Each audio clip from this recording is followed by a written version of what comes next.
Hi, I'm WNED Classical afternoon host and program director Mark Michaud. Every Tuesday night at 7, we're featuring Buffalo Philharmonic concerts that were recorded at Kleinhans Music Hall this past season. And every week, we get to enjoy one of the great concerts Joanne Falletta and the BPO did for us. And we also get to relive the experience with some of the featured soloists who performed with the BPO this season. Now, here's one of the conversations we had during a recent intermission on WNED Classical. We get a chance to spend a few minutes with Nikki Chooi. Welcome, Nikki. Hi, Mark. Great to be here. Great to chat with you. Yeah, we're so glad you're taking the time to talk to us a little bit. Of course.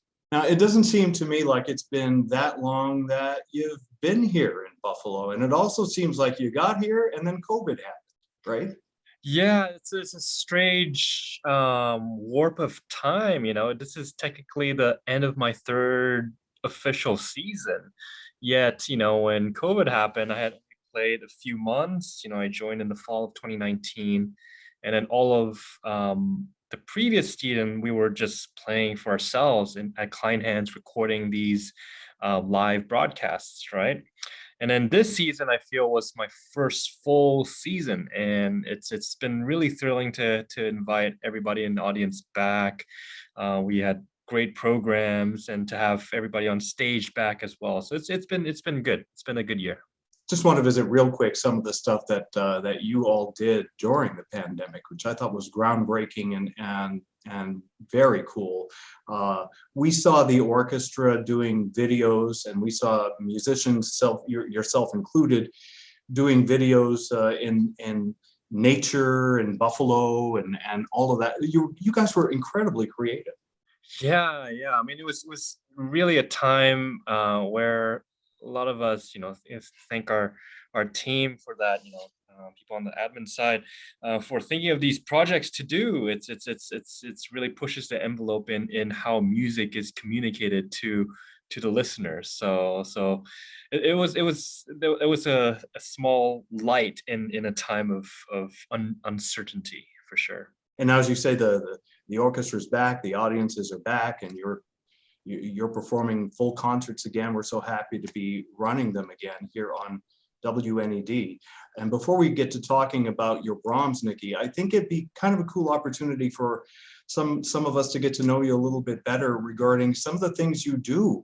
I didn't know, I've been going to Kleinhans, I've been seeing you, did not know that you also teach your craft to other people. Yes.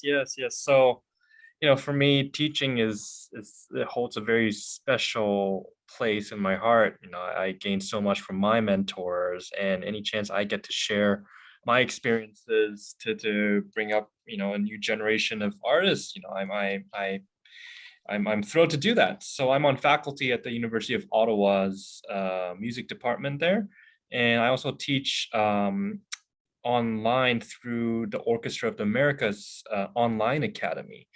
And it's been great to be able to Ottawa's in person, but the O Academy is online, and to be able to reach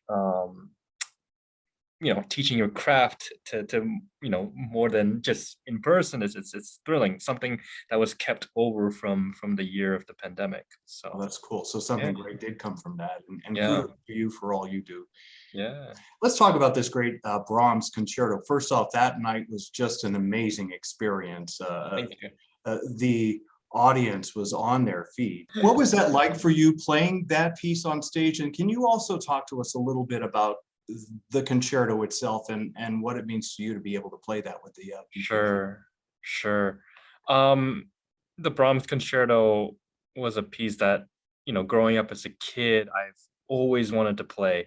I remember when I heard it for the first time, I was, I think, like 11 years old. It was Itzhak Perlman with the Philharmonia Orchestra, Lawrence Foster conducting on TV. It was a broadcast on TV. I was watching. I told my teacher at that time, I want to learn it now. But at 11 years old, it's a little tricky to handle such a gigantic piece like that. So I learned other pieces, Bruch, Mendelssohn, and then at the ripe old age of 13, I started my journey with the Brahms concerto. So I do remember, it was just playing through the first movement, what a task it was. It's almost, 20, 25 minutes long.